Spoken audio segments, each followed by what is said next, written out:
Hello children, you are welcome to digital classes of Christ Church Convent Higher Secondary School Gatawara. I am Amit Toshniwal, your economics teacher. This video is for class 11th. Subject is economics. Chapter 1, Indian economy of the eve of independence. This is part B. Part B's first chapter. है ना, आपके पीछे आपकी book में दिया गया है, वो है उसका part 1. Let us understand the meaning of economy first. The process concerning economic development of a nation is called economy, as a result of which all available resources are properly utilized per capita and national income is increased continuously and perpetually. The standard of living of people is raised and indices of general welfare increases. यानी कि ऐसी activities जिससे कि देश के अंदर जितने भी रिसोर्सेज हैं उनको प्रॉपरली यूटिलाइज़ किया जाए, जिससे कि हर व्यक्ति की आय बढ़े, देश की आय बढ़े, इनकम बढ़े, है ना. पर कैपिटा इनकम मतलब प्रति व्यक्ति आय, तो आदमी की भी आय बढ़े, नेशनल इनकम इंक्रीज़ हो, लोगों का लिविंग स्टैंडर्ड हाई हो और लोगों का वेलफेयर हो, तो इसको हम बोलते हैं इकोनॉमी. अब इंडियन इकोनॉमी क्या है? इंडियन इकोनॉमी में वो सारे प्रोडक्टिव यूनिट्स और इंस्टीट्यूशंस हैं, चाहे वो फॉर्म्स हों, फैक्ट्रीज़ हों, माइंस हों, shops, railway, hospital, educational institution, offices, banks, insurance companies etcetera. ये सब हैं जो लोगों को एम्प्लॉयमेंट देते हैं और दूसरी तरफ गुड्स और सर्विसेज प्रोड्यूस करते हैं. ये इंडियन इकोनॉमी है. तो हमारी इंडियन इकोनॉमी का स्ट्रक्चर 3 हिस्से में है: एग्रीकल्चरल, इंडस्ट्रियल सेक्टर और सर्विस सेक्टर. तो एग्रीकल्चरल सेक्टर को हम बोलते हैं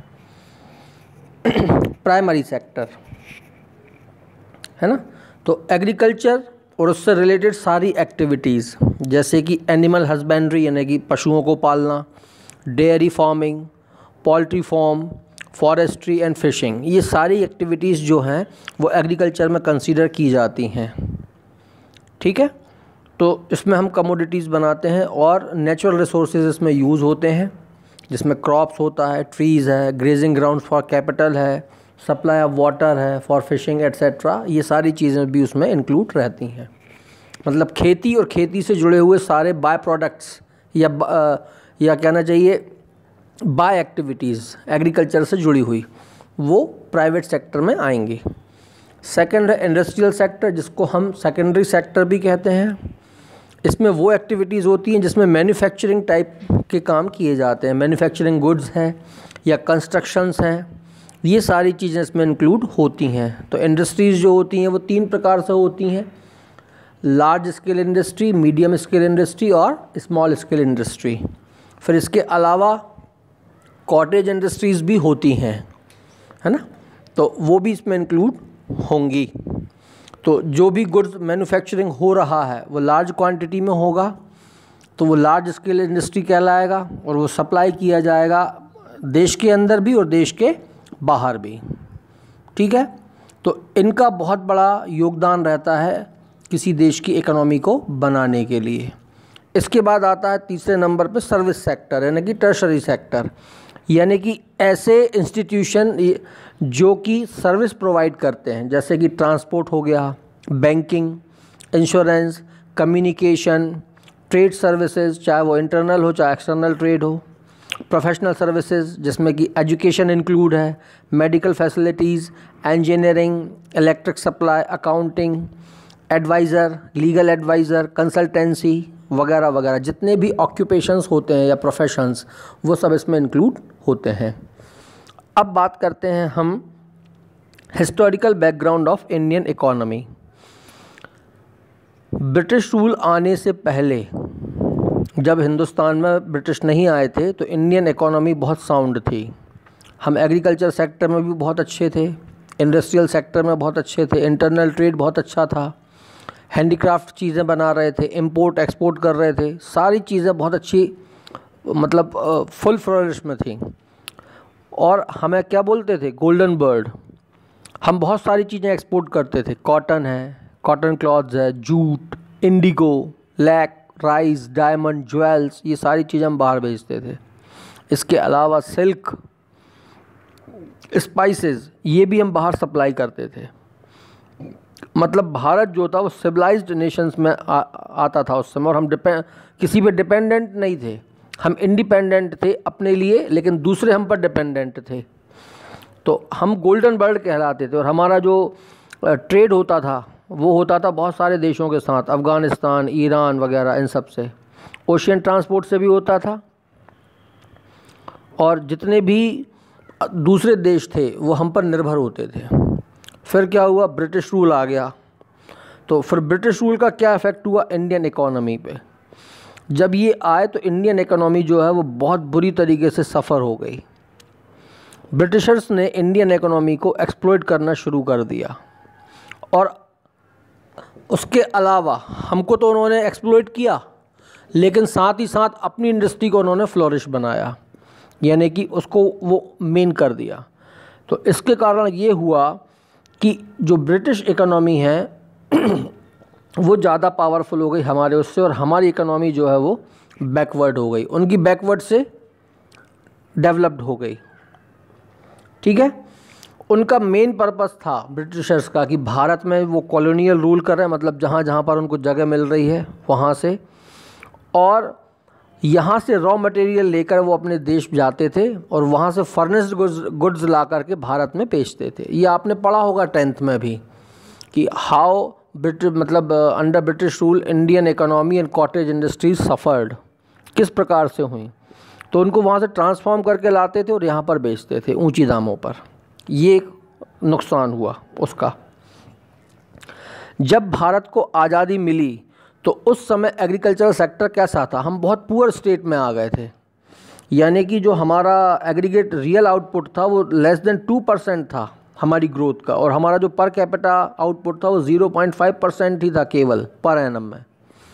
तो क्यों ऐसा क्यों हुआ, क्योंकि जो एग्रीकल्चर सेक्टर था वो बहुत ज़्यादा नीचे आ गया था। उसके रीज़न क्या थे, हमारे पास जो प्रोडक्शन के मीन्स थे वो डिफेक्टिव थे, इसलिए हमारे पास अच्छी मशीन्स नहीं थी, इक्विपमेंट्स नहीं थे, और हमारा जो प्रोडक्शन था वो बहुत लो था। दूसरा रीज़न था अनएम्प्लॉयमेंट एंड अंडर एम्प्लॉयमेंट। देश की स्थिति ऐसी थी कि लोगों के पास काम नहीं था करने के लिए, लोग अनएम्प्लॉयड थे, बेरोजगार थे, या था तो उनके पास उतना काम नहीं था जितना होना चाहिए था, यानी वो अंडर एम्प्लॉयमेंट की कंडीशन में थे। फिर तीसरा, हमारी जो ज़मीन है, लैंड प्रोडक्टिविटी और लेबर की प्रोडक्टिविटी दोनों बहुत लो थी, और जबकि जो डिमांड थी वो ज़्यादा थी, और ज़मीन कम उपजाऊ थी हमारी, उससे ज़्यादा उत्पादन नहीं हो रहा था, और लेबर के काम करने की क्षमता भी कम थी मशीन के मुकाबले में। फिर चौथा है sub division and fragment of land holding prevailed at that time. ज़मीन छोटे छोटे टुकड़ों में बटी हुई थी, यानी मेड़ बने हुए थे, और वो छोटे छोटे टुकड़ों में थी, तो बहुत सारा हिस्सा जो था वो वेस्ट चला जाता था मेड़ बनाने में। जो बंड्स बनाते थे खेत में हिस्से करने के लिए, तो बहुत सारा जो ज़मीन का हिस्सा था वो वेस्ट हो गया था उस समय। उसके बाद लैंड रेवेन्यू सिस्टम था 3 प्रकार से। पहला था ज़मींदारी सिस्टम।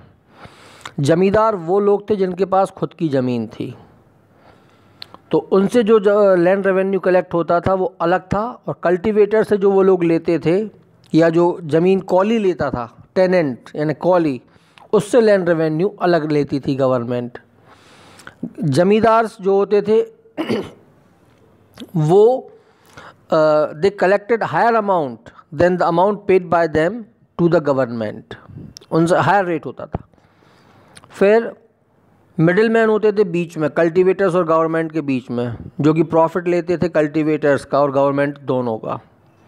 ये व्यवस्था थी बंगाल में, बिहार, उत्तर प्रदेश, उड़ीसा, आंध्र प्रदेश और मध्य प्रदेश में। अब इसके फीचर्स क्या थे, कल्टीवेटर्स जो ओरिजिनल किसान था उसका एक्सप्लॉयटेशन हुआ, जमींदार बहुत बड़ी ज़मीन के मालिक हुआ करते थे और लोगों को काम पे लगाकर उनका एक्सप्लॉयटेशन करते थे। खुद कल्टीवेट नहीं करते थे, लेकिन जितना ज़मीन का प्रोडक्शन होता था वो उनके हाथ में ही होता था। ठीक है। उसके बाद दूसरा सिस्टम है महलवारी सिस्टम। इसको इंट्रोड्यूस किया था विलियम बेंटिंक ने आगरा और आंध्र प्रदेश में, और बाद में फिर ये पंजाब तक चला गया। इस सिस्टम में क्या हुआ इस सिस्टम में जितना भी विलेज था उसको पूरा एक यूनिट मानते थे लैंड ओनरशिप में। जो विलेज का हेडमैन होता था वही कलेक्ट करता था लैंड रेवेन्यू पूरे विलेज के लिए, यानी विलेज को ही महल कहते थे, महल। तो महलवारी सिस्टम बन गया। तो जो किसान थे वो अपने लैंड टोटल रेवेन्यू का कंट्रीब्यूशन देते थे किसको, जो हेडमैन होता था उसे। और तीसरा था उसके बाद रैयतबारी सिस्टम। तो जो इंडिविजुअल कल्टीवेटर होता था, मतलब कि किसान, उसे कहा जाता था रैयत। तो the ownership of land was with the persons और families who actually cultivated the land.